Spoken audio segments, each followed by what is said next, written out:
devil's in the details.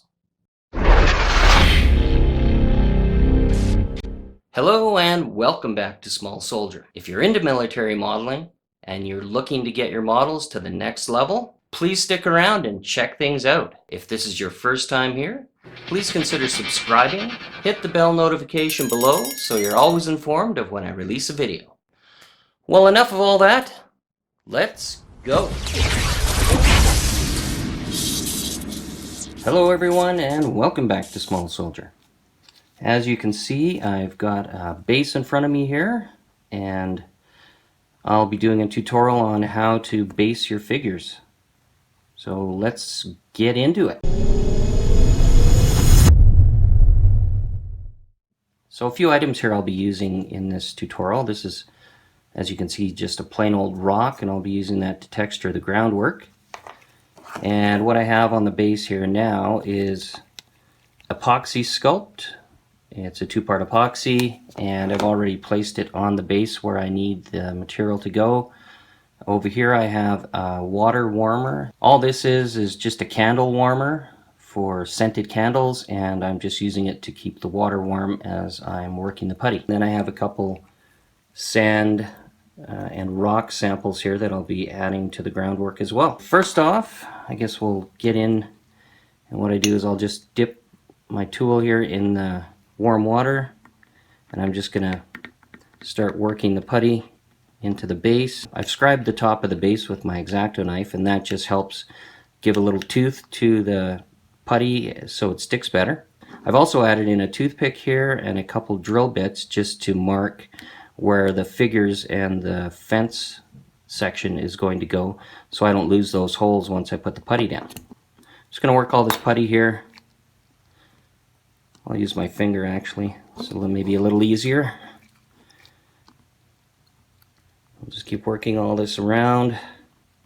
And this putty has a working life of about 2 hours. So you've got 2 hours to work this into the area that you want it. So depending on the size of the diorama base or the vignette you're building, you don't want to mix up too much so you're wasting the material. And as you can see, I'm just working that material right up to the line of the base. It is water soluble, so as you see, I'm using my finger with some water on it. That will get that worked in real nice. And for this particular base, I want it to be fairly level. It's implying a farmyard or something like that. So I don't want, too many rolling areas or hilly areas on this particular small vignette I'm building. And as you can see, I'm just working this up to those posts, and I'll show you what I'll be doing after as it's drying. That'll be later on. This just helps retain those areas where I placed the figures initially in my mock-up. And here's where I may have to come in with the tool and flatten these areas out where the fellas are standing. Doesn't have to be perfect, but I don't want it too bumpy where he's going to be, where I'm placing his foot. Alright, so that's sort of the first step. We'll go on to the next.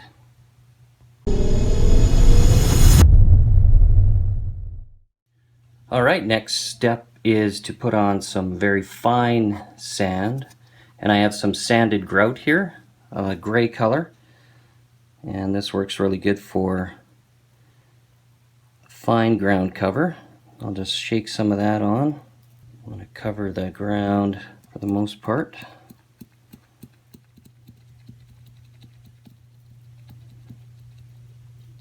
Alright, now that that is covered, you want to go in with your texturing rock. I just go in and start pushing this in. Move the rock every now and then just to change up the pattern a little bit.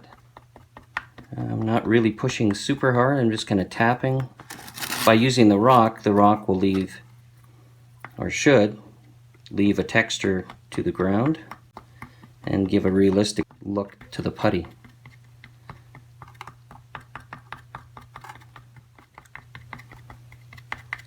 Oh, and I forgot to mention, the reason I used the brown epoxy sculpt is just so that for some reason if anything showed through, it's going to show brown instead of the neutral color that I normally use. And as you can see, that grout's pushing in nicely into the putty and leaving a very fine texture behind, which is what you're after for that first initial dirt layer in your groundwork.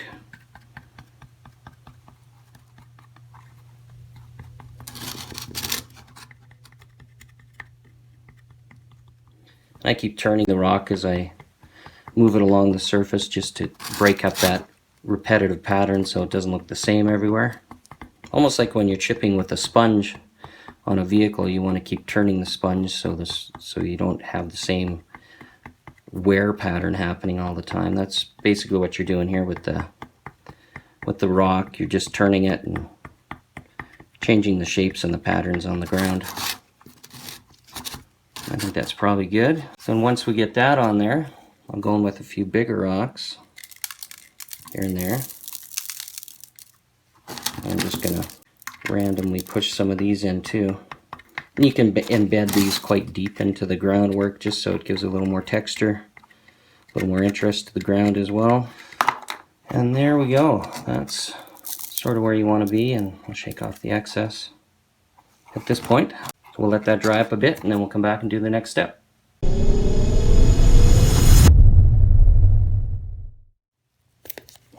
Alright, next step is to add a little X20A Tamiya acrylic thinner to the textured ground here, and this will just help adhere things.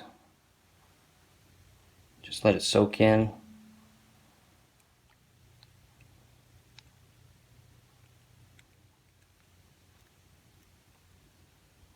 Okay, once that's done, I'll just take an old brush and around the front here, kind of work that grout and putty right up into the post here. That's okay if you get a little bit on the plastic itself. It won't do anything or harm it in any way. And then we're going to let that dry up for a few minutes and I'll come back and show you the next step.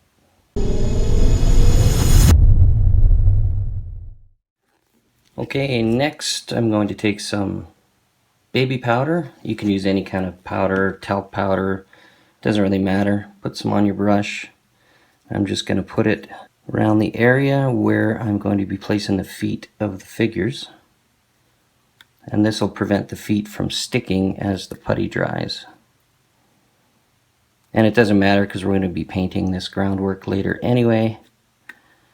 So any kind of residue from this won't affect anything. And same thing with little baskets of food. So next I'm going to pull out the pins. Then you'll take your figures, hopefully find the holes. That's what she said.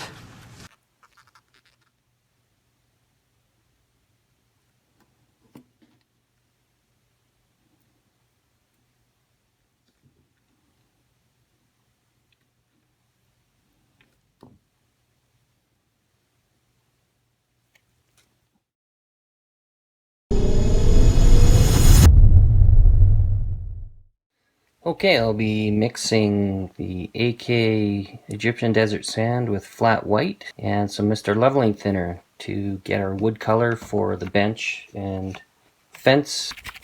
And I'll be going straight on bare plastic with this.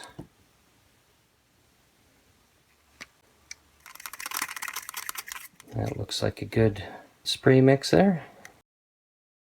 Alright, so straight on.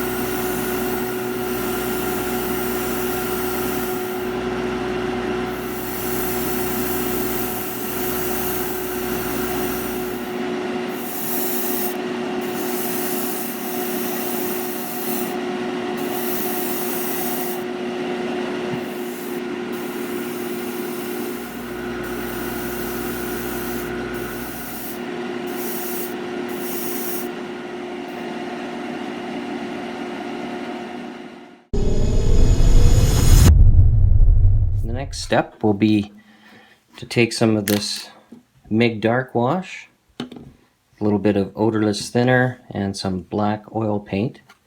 And I'll be giving all the wood areas general wash. That's all. So I'm going to mix the black and this brown together. And I'll take some of the black and mix it into the brown. Just darken that up. And I'm going to add some thinner to that. Give it a little mix. So all I'm going to do is just give a wash to all the wood areas here. Darken those up for the next step that'll be coming up. And we'll take a little more black. I'm going to mix it in here.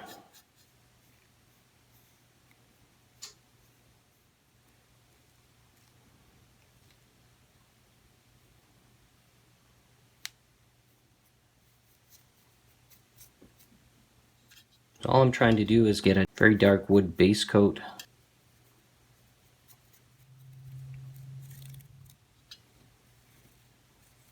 I'm just trying to pull out the wood grain detail a little more. And once everything is sufficiently coated, let this dry. Now for the wicker, I'm going to use ochre for light sand.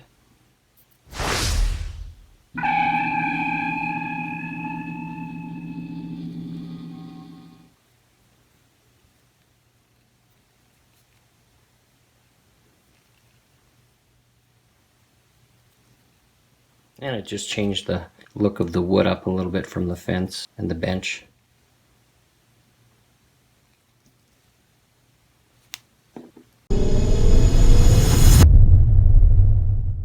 Now that the wash has had time to set up a little bit, I'm going to go in with a little bit of damp Q-tip with some white spirit on it and just start knocking back some of that black brown color. Cleaning up some of those tide marks, things that don't look so nice. It's okay to leave it dark in between the fence boards. It just helps to make it look a little more 3D if you leave it a little darker in there. Keep doing like so until you get the effect you're looking for. So I'll continue to clean this up and then we'll come back and check out the next step.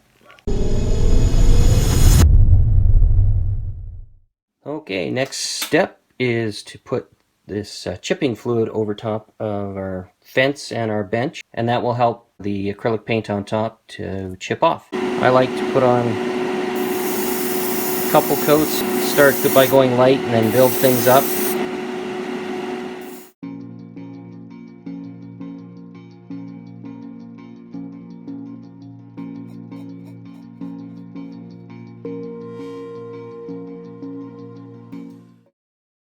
So I'm just going to let that dry and then we'll come back and put our top coat on.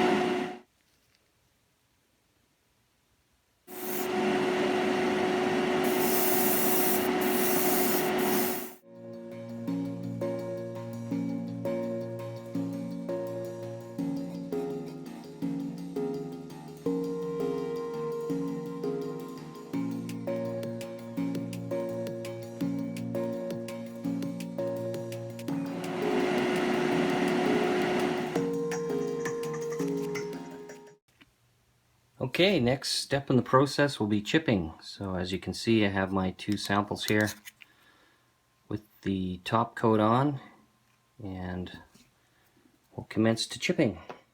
So I've got a little tub of warm water just off to the side here, and I'm just going to use a softer brush to apply the water. I want this to be a heavy chipped top and bottom, because there's going to be a top layer of paint over top, and you can see already it's activated and working, so I might not even need the stiff brush.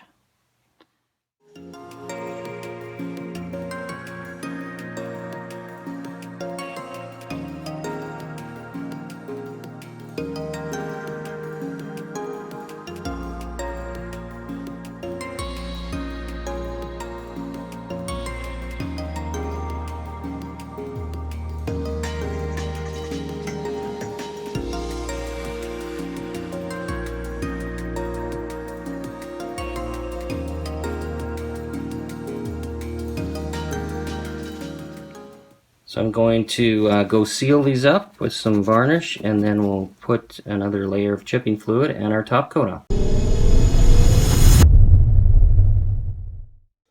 Alright, here's our painted fence and bench, and it's got chipping fluid on it. So I'm going to start chipping through to expose what's underneath on this particular part.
But you get the idea, that's sort of the way it is. So I'm going to continue on and come back when I get all the chipping done.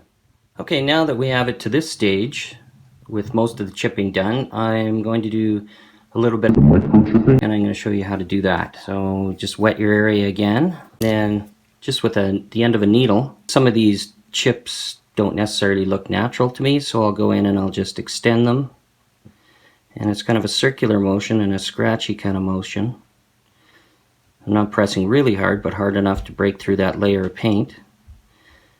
And you're kind of just doing little X's sort of. And that will give you that. If you've ever looked at cracked paint, it sort of has that kind of textured, cracked, almost web-like pattern to it. And that's what I'm trying to achieve here. Let's zoom in here. You should be able to start to see that happening there.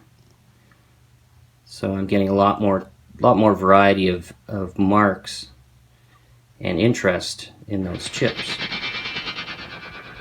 It's the same thing here. I'll go in and I'll start doing little crosses and X's. Let's see, there, that's kind of giving that a little more life too. This is kind of like the final procedure for your chipping. Similar to what Martin does on his channel Night Shift. Yeah! He microchips more with sponges and brush. And I do that too as well, but on something like this, on a organic material like a fence or wood or anything like that, you can get quite effective chips by doing this kind of microchipping with your needle. And of course the surfaces below have already been protected with a coat of varnish or a clear coat, so you're not going to get any damage. Unless you press too hard, you're going to push through to the plastic. But if you just push relatively hard just to get through to that underlying layer there, it should produce a nice effect. So I'll continue on with this and finish up the microchipping, and we'll come back and show you the next step. Alright, next step in the video will be to use some washes and some filters to create more shadows on the objects I've painted so far. So I'm going to use the neutral wash on the fence parts and the bench, and then I've got some black oil and some industrial earth oil that I'll mix up to use on the other parts. We'll go with the neutral wash first and just add a touch of thinner to that. That's enamel thinner I'm using. And you can see that just adds a nice dirtiness to it. Basically just a filter, I suppose, just to give it a dirty feel. There, that just gave that a little more aged look. I'm going to do this one just a little different.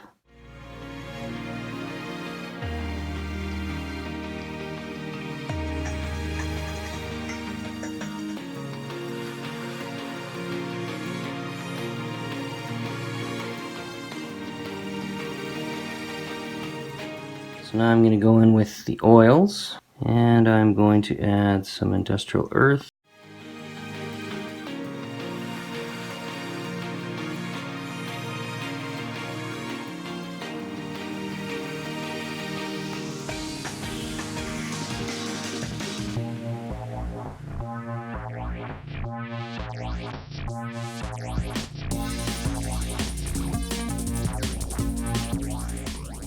Okay, so as you can see, I've started adding the pin wash here.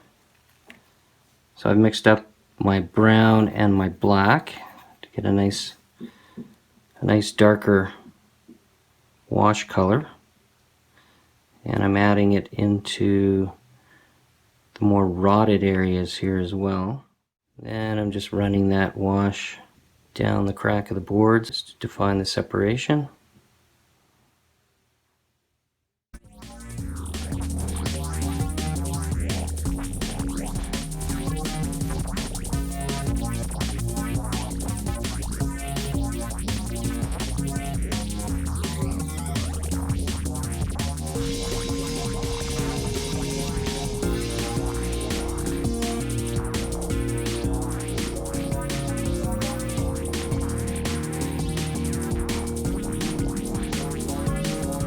So I'm going to continue on with this, and then we will come back and work on produce in the baskets.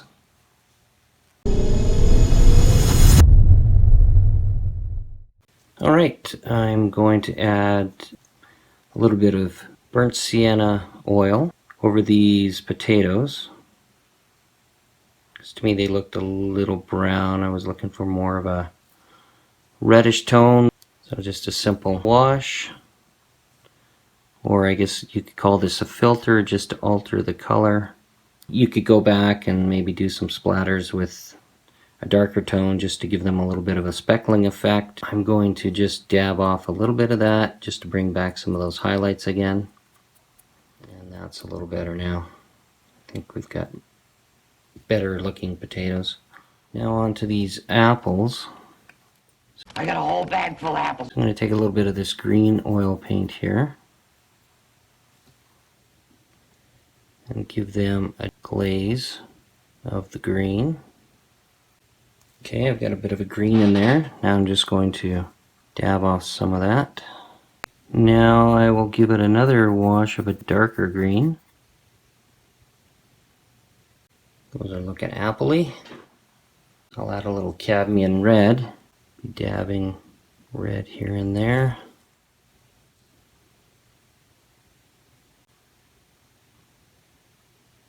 Take a dry brush, dab up those red areas and blend things together. And you should end up with some decently convincing apples in the bin there. On to the next step. We now return you to the program in progress.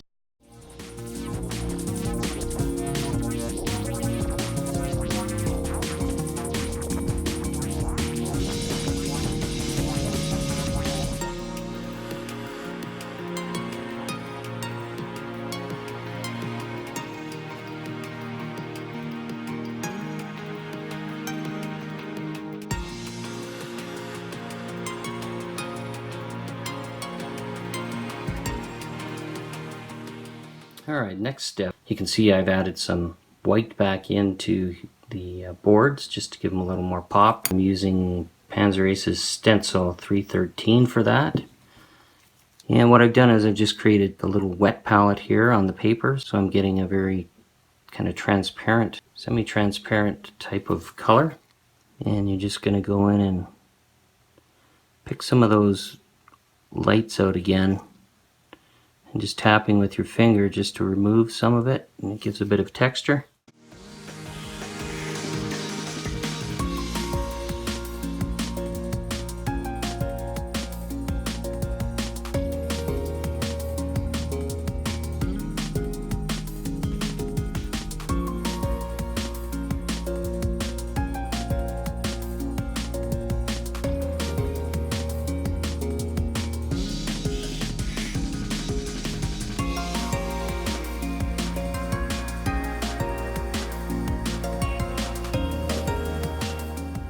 Add a little more rust here.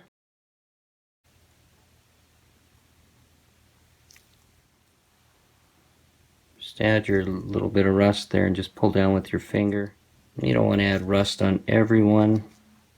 Some you can just put rust around the hole.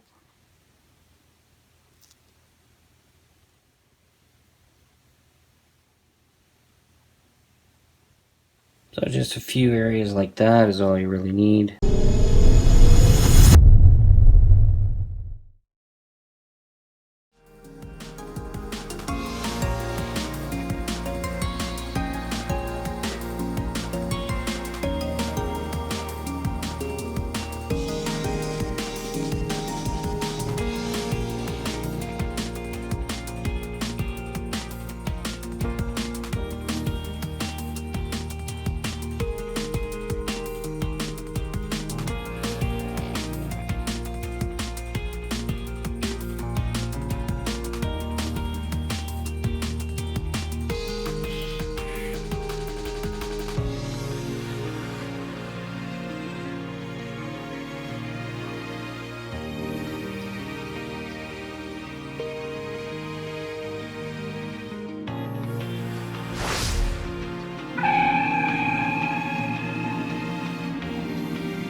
This is another time-consuming process. Picking all these small details out on the base takes time, but in the end it's the small details that really help things pop and really help things stand out on your base and just give it that extra little bit of life.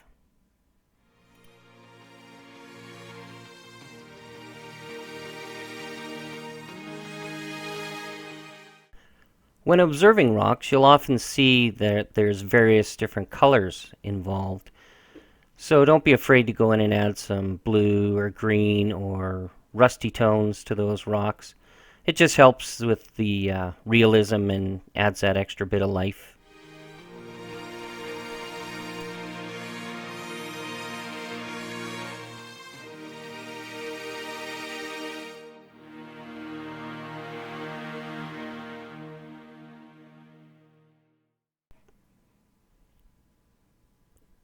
Also, don't forget about your groundwork. You don't want to leave it just with brown and gray.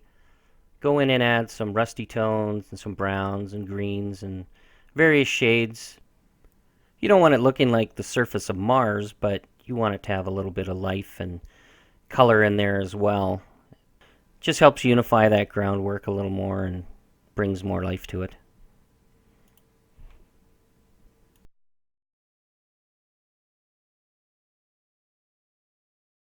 These are laser cut paper plants, and it's just like a sprue on a model kit. You just cut them away from the tree, shape them, paint them, and place them in.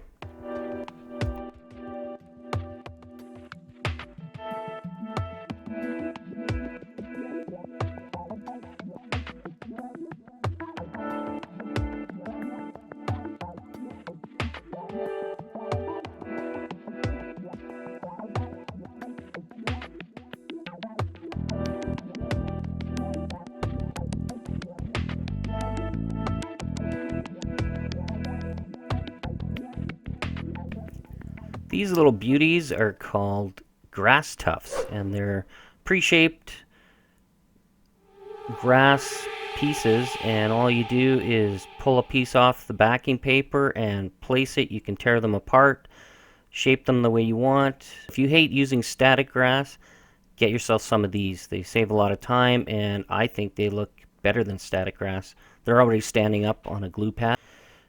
It saves you a lot of time.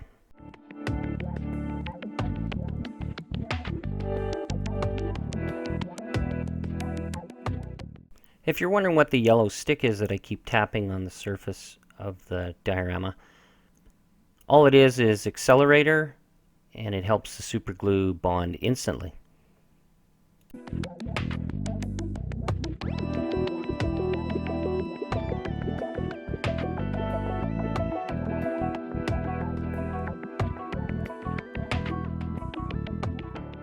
I like to add a variety of color to the grass, some browns, some darker greens, lighter greens, and some yellow, because I find that the grass coming out of the package is never really that great. So yeah, it doesn't hurt to get in there and mess around with the color a little bit. Just helps things look a little more natural.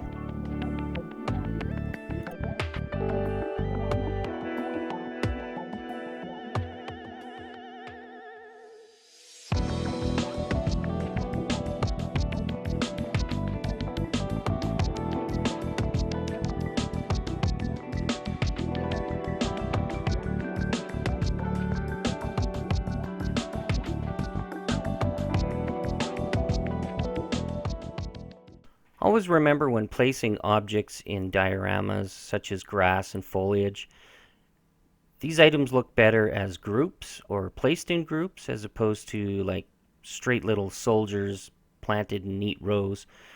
Unless it's supposed to be like that, naturally things tend to look better in groups and patches, and leaving some open ground is always a good idea as well. And by adding touches of color to your dioramas like flowers, that helps add life and interest as well.